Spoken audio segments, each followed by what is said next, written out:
What's up guys, it's Tech9, and today I've got something new for you. Today I'm going to be doing a full deep dive on the Richard Mille watch series from RM-001 to to as far as we can go to today. Today I'm going to start with the RM-001 because where else to start? The very first model of Richard Mille watches was the RM-001.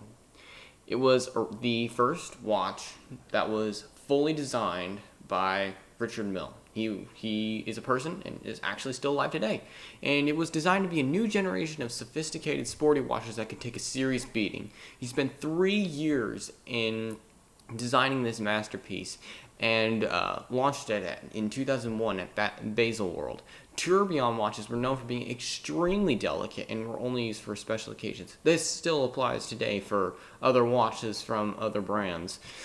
Richard Mille, the founder of his company, was so confident in the RM-001 that he threw it on the ground hard in front of spectators and where did I go? I'm sorry.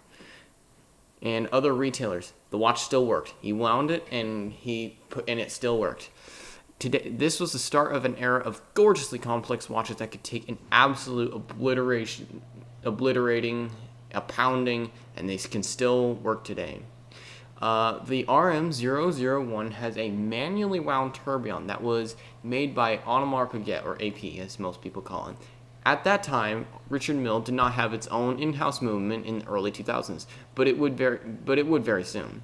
The watch is technically a skeleton watch, however, Richard Mille refers to it as skeletonized architecture. It has no dial. It has a suspended tourbillon cage, meaning it's framed, not just set in the watch. On the back there's a sapphire caseback, which this means that the watch's movement can be seen in reverse in the back, as well as the torque in the mainspring barrel. The list of celebrities who own this watch is very, very, very low.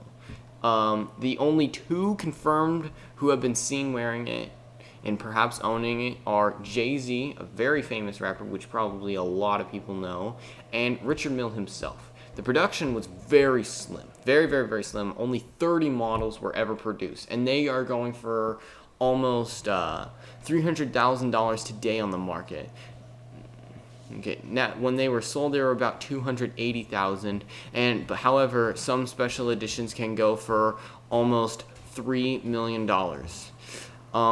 All in all, the Richard Mille RM-001 is the start of an iconic era for watchmaking. While it's not nearly as famous as other models of Richard Mille, it's still recognized in today's world as a feat of horological engineering. That's all from me. Be sure to subscribe and follow me on all platforms. I'm on Instagram, Twitter, Twitch, Patreon, you name it. I'll be on there. Thanks for helping me keep the lights on. Later.